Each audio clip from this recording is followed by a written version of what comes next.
Welcome to In Focus Texas on this Sunday, May 26th. I'm your host, Dr. Nicole Cross. Tomorrow is Memorial Day, a time when we commemorate all of the men and women who've died while serving in the U.S. military. And it's the kickoff of American Heroes Week, when we honor those who put their own lives on the line to protect American lives. Also this week, we wrap up Mental Health Awareness Month, spotlighting the benefits of self-care. So today, we're going to combine the two topics and explore veterans' mental health and the resources available to them. The suicides of at least 4 military veterans at Veterans Affairs facilities last month has captured the attention of advocates and members of Congress. According to data released by the VA, there were more than 6,000 veteran suicides each year from 2008 to 2016. Data published in 2017 found the risk for suicide was 22% higher among veterans. We have a remarkable lineup of guests today on In Focus with first-hand experience with the military. We speak with Ovi Rivera, a retired Master Sergeant who's sharing his personal story and information about the organization he credits with saving his life. And comedian and talk show host Jordan Klepper, who traveled to Texas to find out how wrestling is helping some veterans manage PTSD. But first, Representative Ramon Romero, who's been a longtime advocate for veterans and mental health. Representative Romero tackles issues that matter to his constituents in House District 90. He is an active member on the Defense and Veterans Affairs Committee, and he's authored and supported legislation that promotes health and wellness. Welcome to In Focus Texas. Glad to be here, Nicole. Thank you for having me. Glad to have you here. You know, May is a Mental Health Awareness Month, and we are putting a spotlight on veterans' mental health. So I know that you have been an avid supporter of veterans and people seeking mental health services. Where does all that passion come from?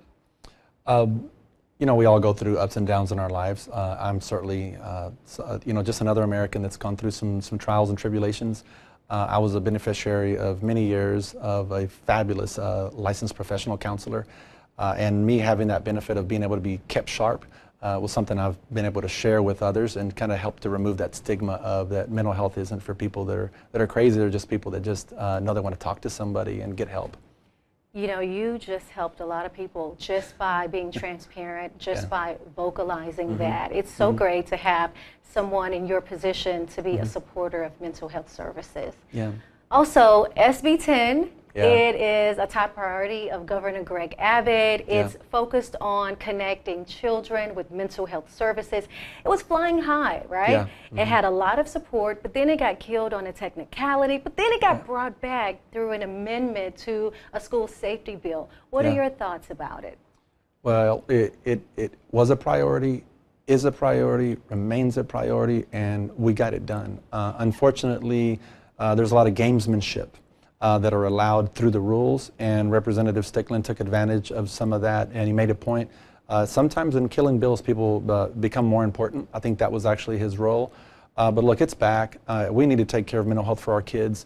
We need to deal with some of the issues that we faced in Santa Fe. We have to accept that, you know, children are struggling just as well, and we don't always know the best way to deliver care for them.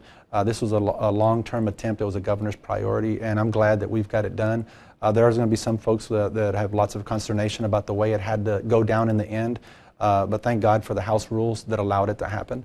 And there's still some hurt feelings, but in the end, the Texans are going to be better for SB 10. And I think at the end of the day, no one wants to go through what we went through with that deadly shooting at Santa Fe High School, and anything we can do to provide supportive services for our children is a win. Yeah, that was a big win for all of Texans, and especially a big win for parents. Some parents, you know, can't afford to see a clinician, to know that our schools are going to take a more active role, to know that Texas is acknowledging that we can do a better job. I think that Texans should be really happy about the work that was done this year. Okay, excellent.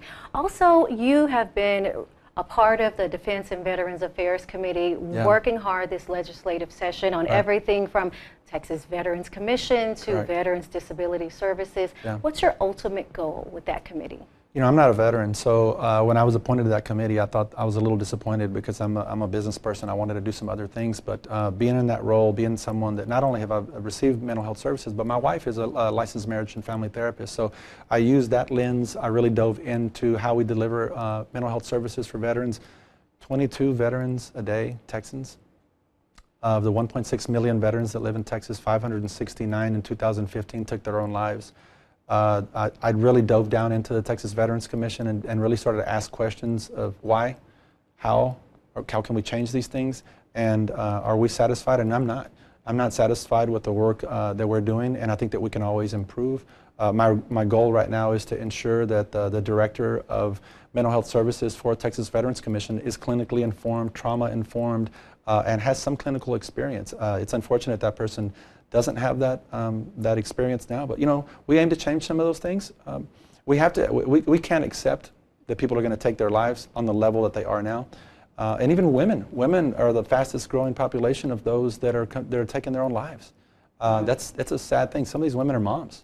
It's a big issue, and we have to work together as a community to Absolutely. address it. Representative Romero, we thank you so much for being here and sharing this Thank you, with Nicole. us. Thank you for having me. I really appreciate it. Our conversation about veterans' mental health continues after this quick break. Up next, a local veteran shares his personal story of survival and how to get help.